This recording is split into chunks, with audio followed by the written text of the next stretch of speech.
ಗುರುಭ್ಯೋ ನಮಃ. ಓಂ ಗಣಗಣಪತಿಯೇ ನಮಃ. ನಿಗೂಢ ಭವಿಷ್ಯಫಲ ಚಾನಲ್ಗೆ ಸ್ವಾಗತ. ವೀಕ್ಷಕರೇ, ಇವತ್ತಿನ ಸಂಚಿಕೆಯಲ್ಲಿ ಕನ್ಯಾ ರಾಶಿ ಏಪ್ರಿಲ್ ತಿಂಗಳಿನಲ್ಲಿ ಹೇಗಿರುತ್ತದೆ, ಈ ತಿಂಗಳು ಏಪ್ರಿಲ್ನ ಮಾಸ ಭವಿಷ್ಯವನ್ನು ಈ ವಿಡಿಯೋದಲ್ಲಿ ನೋಡೋಣ. ಈ ವಿಡಿಯೋನ ಲೈಕ್ ಮಾಡಿ ಮತ್ತು ಶೇರ್ ಮಾಡಿ.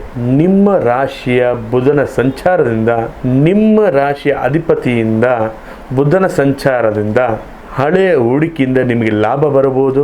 ಬುದ್ಧಿವಂತಿಕೆಯಿಂದ ಮಾಡಿದಂಥ ಕೆಲಸ ನಿಮಗೆ ಆರ್ಥಿಕವಾಗಿ ನೆರವೇರುತ್ತದೆ. 8ನೇ ಮನೆಯಲ್ಲಿ ಸೂರ್ಯ ಇರೋದ್ರಿಂದ ಖರ್ಚುಗಳು ನಿಮ್ಮನ್ನು ಕಂಗಾಳುಗಂಟು ಮಾಡುತ್ತದೆ.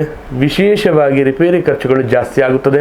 ಈ ತಿಂಗಳು ಯಾರನ್ನು ನಂಬಿ ಕೂಡ ಹಣದ ವ್ಯವಹಾರ ಮಾಡಬೇಡಿ. ಸಾಲ ಕೊಡಕ್ಕೆ 2 ಬಾರಿ ಯೋಚನೆ ಮಾಡಿ. ವೃತ್ತಿ ಮತ್ತು ಉದ್ಯೋಗದಲ್ಲಿ ನೋಡಬೇಕಾದರೆ ಆಫೀಸಲ್ಲಿ ಸಣ್ಣ ಸಣ್ಣ ತೊಡಕುಗಳು ದೊಡ್ಡ ರೀತಿಯಲ್ಲಿ ಕಾಣುತ್ತದೆ. ಹಾಗಾಗಿ ಪ್ರತಿಯೊಂದು ಕೆಲಸ 2 ಬಾರಿ ಚೆಕ್ ಮಾಡಿ. ನಿಮ್ಮ ಬೆನ್ನ ಹಿಂದೆ ನಿಮಗೆ ಕೆಟ್ಟ ರೀತಿ ಮಾತಾಡುವಂತ ಇರುತ್ತಾರೆ. ನಿಮ್ಮ ಐಡಿಯಾಗಳನ್ನ ಮತ್ತು ಯಾರ ಹತ್ರ ಕೂಡ ಶೇರ್ ಮಾಡ್ಕೊಳ್ಬೇಡಿ. ಹೊಸ ಕೆಲಸಕ್ಕೆ ಸೇರುವ ಮುಂಚೆ ತಿಂಗಳ ಕೊನೆಯ ವಾರದವರೆಗೆ ಕಾಯಿರಿ. ಇರೋ ಜಾಗದಲ್ಲಿ ನೀವು ತಾಳ್ಮೆಯಾಗಿ ಕೆಲಸ ಮಾಡಿ. ಇನ್ನು ನಿಮ್ಮ ಬಿಸ್ನೆಸ್ ಮುಖಾಂತರ ನೋಡೋದಾದ್ರೆ, ನೀವು ಟೆಕ್ನಿಕಲ್ ಮತ್ತು ಕನ್ಸಲ್ಟೇಷನ್ ಫೀಸಿಂಗಳಿದ್ರೆ ಸಾಧಾರಣವಾದ ಲಾಭ ಸಿಗುತ್ತದೆ. ಮತ್ತೆ ಸರ್ಕಾರಿ ಉದ್ಯೋಗದ ಬಗ್ಗೆ ನೋಡೋದಾದರೆ ಸಣ್ಣ ಪುಟ್ಟ ತೊಂದರೆಗಳು ಇರುತ್ತದೆ. ಮತ್ತೆ ಕುಟುಂಬದ ಮತ್ತು ಪ್ರೀತಿ ವಿಚಾರ ನೋಡೋದಾದ್ರೆ ಕುಟುಂಬದ ಸದಸ್ಯರದೊಟ್ಟಿಗೆ ಸಣ್ಣ ಪುಟ್ಟ ವಿಚಾರಕ್ಕೆ ಮನಸ್ತಾಪಗಳು ಉಂಟಾಗುತ್ತದೆ.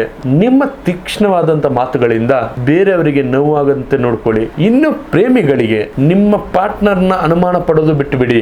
ನೇರವಾಗಿ ಮಾತಾಡಿ ಪ್ರಾಬ್ಲಮ್ ಸಾಲ್ವ್ ಮಾಡ್ಕೊಳ್ಳಿ. ನಿಮ್ಮ ಸಂಗಾತಿಯ ಆರೋಗ್ಯದ ವಿಚಾರದ ಬಗ್ಗೆ ಗಮನವಿರಲಿ. ಮತ್ತೆ ನಿಮ್ಮ ಆರೋಗ್ಯದ ವಿಚಾರ ನೋಡೋದಾದ್ರೆ 8ನೇ ಮನೆಯಲ್ಲಿ ಸೂರ್ಯ ಇರೋದ್ರಿಂದ ವಾಹನದ ವಿಚಾರದಲ್ಲಿ ಎಚ್ಚರವಿರಲಿ. ಮಾನಸಿಕ ವಿಚಾರದಲ್ಲಿ ಮನಸ್ಸಿಗೆ ಕಿರಿಕಿರಿ ಅನ್ನಿಸ್ಬೋದು. ಆದಷ್ಟು ಮೆಡಿಟೇಷನ್ ಮಾಡಿ, ಪರಿಸರದೊಟ್ಟಿಗೆ ಸಮಯ ಕಳೆಯಿರಿ.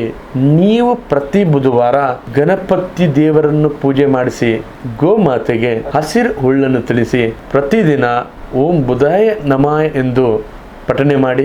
ಇದಾಗಿತ್ತು ಕನ್ಯಾ ರಾಶಿಯವರ ಏಪ್ರಿಲ್ ತಿಂಗಳ ಭವಿಷ್ಯ. ಈ ವಿಡಿಯೋ ನಿಮಗೆ ಇಷ್ಟವಾದರೆ ಲೈಕ್ ಮಾಡಿ ಮತ್ತು ಶೇರ್ ಮಾಡಿ. ಹಾಗೆ ನಿಮ್ಮ ಜೀವನದಲ್ಲಿ ಕಠಿಣ ಸಮಸ್ಯೆ ಏನೇ ಇದ್ದರೂ ಕೂಡ ಡಿಸ್ಪ್ಲೇಯಲ್ಲಿ ಕಾಣ್ತಕ್ಕಂಥ ನಂಬರಿಗೆ ಕರೆ ಮಾಡಿ ಪರಿಹಾರ ಪಡೆದುಕೊಳ್ಳಿ. ಧನ್ಯವಾದಗಳು.